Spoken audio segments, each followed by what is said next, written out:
Villiers Zero SLR è la bicicletta che abbiamo progettato senza compromessi. Avevamo in mente un uso per i professionisti e questa è stata la linea guida.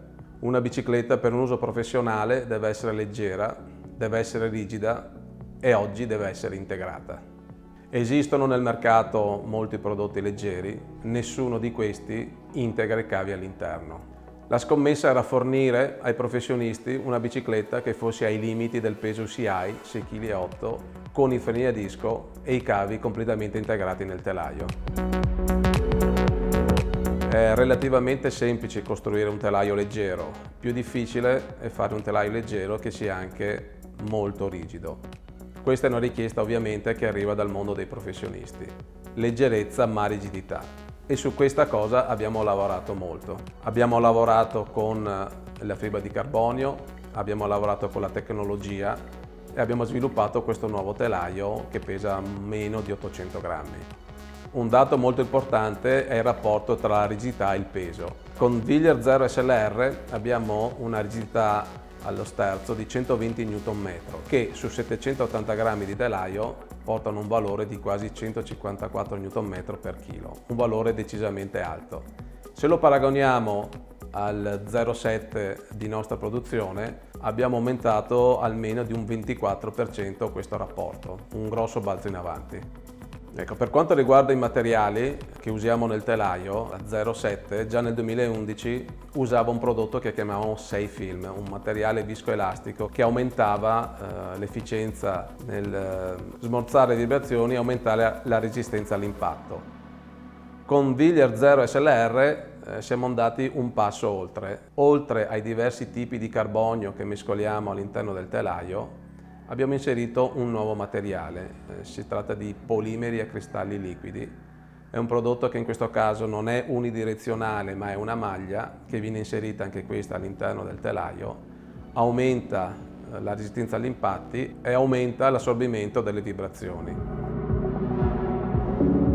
Perché l'integrazione? Non è solo un vezzo estetico, certo la bicicletta è molto bella, però avevamo in mente appunto la rigidità e la leggerezza, quindi il telaio non presenta alcun foro. Non presentare nessun foro vuol dire riuscire ad avere una struttura chiusa perfettamente sotto controllo. Questo ha dovuto far sì che noi disegnassimo una curva adatta a contenere i cavi all'interno del telaio. Quindi abbiamo disegnato una nuova curva integrata che permette appunto il passaggio dei cavi idraulici e dei cavi elettronici all'interno del telaio. Una curva molto leggera, 330 grammi, un disegno non troppo piatto né perfettamente rotondo, una via di mezzo molto economica. Per ottimizzare il passaggio dei cavi, mantenendo la corretta rigidità, abbiamo dovuto ridisegnare anche i distanziali.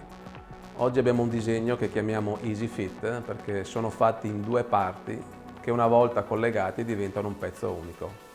Sono prodotti in una resina caricata al carbonio al 30%, sono molto rigidi e molto leggeri.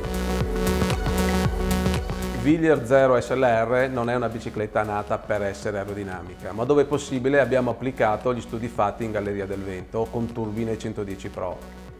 È stato dimostrato che più gli steli sono larghi rispetto alla ruota, più aerodinamico è il mezzo, perché abbiamo meno drag, meno compressione dell'aria tra stelo e ruota. Sempre riguardo alla forcella, potete notare come i due steli siano diversi uno dall'altro. È un effetto voluto. I freni a disco comportano delle forze diverse rispetto a quelle siamo abituati con i freni tradizionali. Quindi lo stelo che porta il freno a disco è stato rinforzato. La frenata generata dal disco, dai rotori, è asimmetrica, anche la forcella quindi ha un disegno asimmetrico. Parlando di dimensionamento dei tubi, anche qui non abbiamo fatto compromessi. Ogni singolo tubo di ogni singola misura è stato correttamente dimensionato per l'uso a cui era preposto.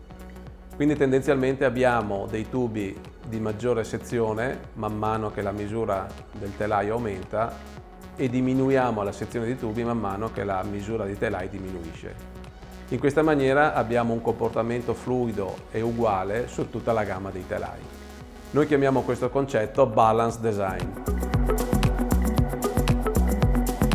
L'evoluzione delle biciclette con i freni a disco ha portato all'utilizzo dei perni passanti. I perni passanti sono un plus perché irrigidiscono molto la ruota, ma hanno anche creato problemi in caso di cambio ruote durante una gara. Tenendo sempre a mente l'uso professionistico di questa bicicletta, abbiamo adottato lo Speed Release. È un perno molto leggero che ha la funzionalità di un perno passante, quindi la rigidità di un perno passante, ma la velocità di cambio ruota di un perno tradizionale.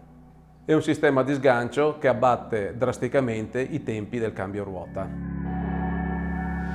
Avremmo potuto adottare un reggisella in carbonio rotondo da 27,2 mm di diametro, ma abbiamo ritenuto questo prodotto troppo morbido. I professionisti hanno bisogno di un prodotto molto rigido, di una bicicletta molto rigida. Quindi abbiamo disegnato il nostro reggisella. Il reggisella ha un profilo tronco conico, abbiamo leggermente migliorato l'aerodinamica, ma abbiamo sicuramente incrementato la rigidità torsionale del pezzo. È un piccolo dettaglio ma che fa una grossa differenza.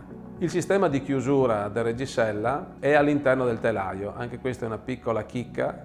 Il telaio non presenta praticamente alcun foro, un piccolo foro per il cavo elettronico del deragliatore e il foro superiore che serve per chiudere il reggisella, niente di più. Un telaio, ripeto, senza compromessi. Ricapitolando, Wheelier Zero SLR è una bicicletta che presenta i freni a disco, i cavi completamente integrati all'interno del telaio, un perno passante ultra leggero e a sgancio ultra rapido, una rigidità di altissimo livello per un peso finale nel montaggio più esclusivo di 6 kg e 500 grammi.